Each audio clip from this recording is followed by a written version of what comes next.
Assalamualaikum warahmatullahi wabarakatuh. Perkenalkan kami dari kelompok 1.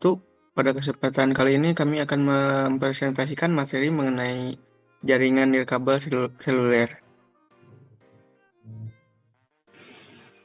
Kami dari kelompok 1 beranggotakan 6 orang. Yang pertama itu Andika Bayu, yang kedua ada Ria Adi Pramana, yang ketiga Muhammad Rapli, yang keempat Rifki, yang kelima Robiansah Hidayat, dan yang terakhir saya selaku moderator Galih Sabila Nazar.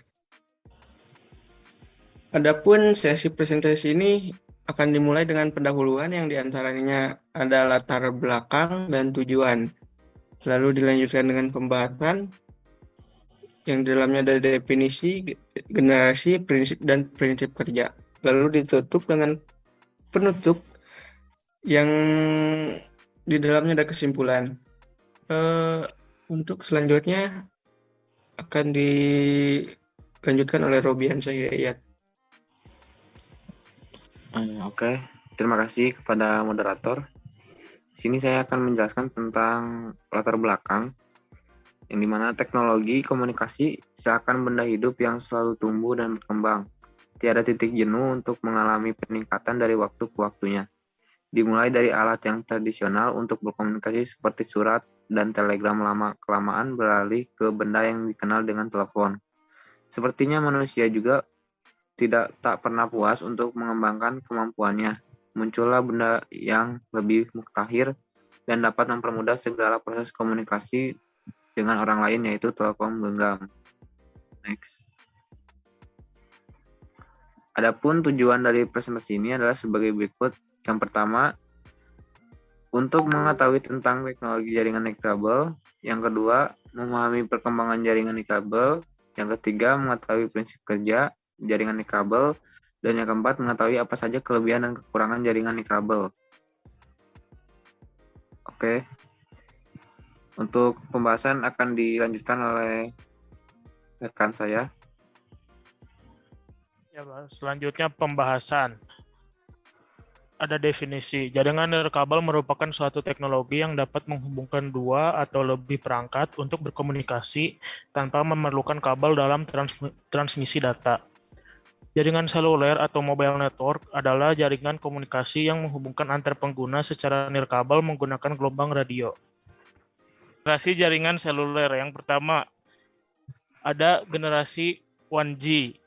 Teknologi ini pertama kali ditemukan pada tahun 1980 di Amerika.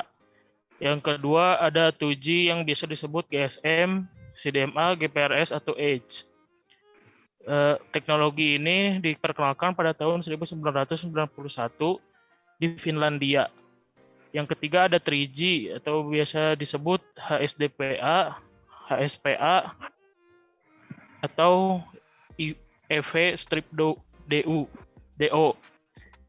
Ini diperkenalkan pada tahun 2001 di Jepang oleh NTT Docomo. Ada generasi keempat ada 4G atau biasa disebut LTE. Teknologi jaringan ini diperkenalkan pada tahun 2009 di Stockholm dan Oslo oleh operator bernama TeliaSonera di Indonesia. Jaringan seluler generasi kelima 5G. 5G diperkenalkan pada 27 Mei 2021 oleh Korea Selatan. Nah, selanjutnya akan dibacakan oleh rekan saya.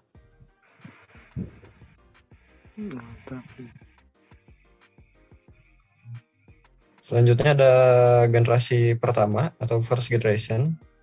First generation ini merupakan teknologi handphone yang menggunakan sistem gelombang analog radio sederhana, sehingga jangkauannya sangat sempit dan masih belum bisa digunakan secara luas.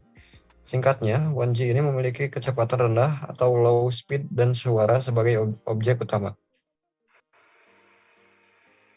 Selanjutnya ada generasi kedua atau yang biasa disebut teknologi 2G. Teknologi 2G ini disebut sebagai GSM atau Global System for Mobile. Dan CDMA atau Code Division Multiple Access, yang telah mendukung pengiriman teks SMS dan suara sekaligus. Fokus utama dari teknologi jaringan 2G ini adalah menyediakan layanan suara dan memanfaatkan sirkuit switching.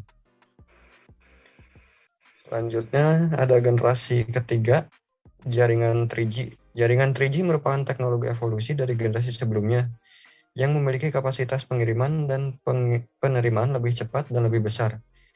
Teknologi 3G ini sering juga disebut dengan mobile broadband karena keunggulannya sebagai modem yang bersifat portable. Untuk materi selanjutnya akan dilanjutkan oleh rekan saya. Baik, selanjutnya ada generasi keempat, yaitu teknologi jaringan 4G. Diperkenalkan pada tahun 2009 di Stockholm dan Oslo oleh operator seluler bernama Telia Sonera. Kecepatan maksimum LTE bisa mencapai 299,6 Mbps untuk mengunduh dan 75,4 Mbps untuk mengunggah. Selanjutnya ada generasi 5, teknologi jaringan 5G diluncurkan oleh KT, LG Oppa Plus, dan SK Telekom. Teknologi jaringan ini hadir untuk memberikan kecepatan data sebesar 10 hingga 100 kali lebih cepat dari jaringan 4G yang umumnya masih kita gunakan pada saat ini. Untuk prinsip kerja akan disampaikan oleh rekan saya, Andika Bayu. Terima kasih. Prinsip kerjanya yaitu dengan ini tidak jauh berbeda dengan walkie-talkie, di mana setiap atau masing-masing alat terdapat adapter wireless yang berguna sebagai penerima sinyal gelombang elektronik untuk bertukar data informasi baik berupa visual atau audio. Untuk mendapatkan data-data tersebut, sinyal-sinyal analog yang diterima, masing-masing alat harus diubah terlebih dahulu ke dalam bentuk digital agar bisa terbaca sempurna di HP atau komputer. Nah, biasanya untuk jaringan wireless sendiri memiliki adapter wireless dan router guna menangkap menyebarkan sinyal secara lebih luas.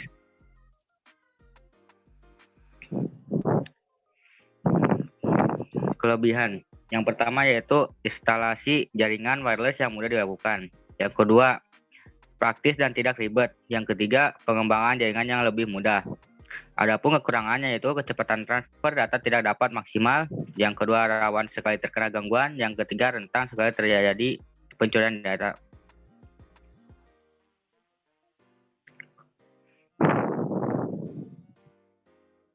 Dan selanjutnya yaitu penutup, yaitu kesimpulan dan akhir presentasi. Kesimpulannya itu adalah perkembangannya sistem jaringan tanpa kabel atau yang dikenal dengan jaringan kabel terus berkembang bahkan hingga saat ini. Jaringan terus berkembang dan tidak akan ada yang tahu sampai kapan perkembangan teknologi untuk berkomunikasi akan berakhir. Sama adanya permintaan kebutuhan akan mudahnya berkomunikasi dan terhubungnya seluruh perangkat yang ada. Sekian saya kembali ke moderator. Ya, terima kasih kepada rekan sekalian yang telah memaparkan presentasinya. Sekian dari kelompok kami. Terima kasih atas waktunya dan mohon maaf bila ada kesalahan. Wassalamualaikum warahmatullahi wabarakatuh.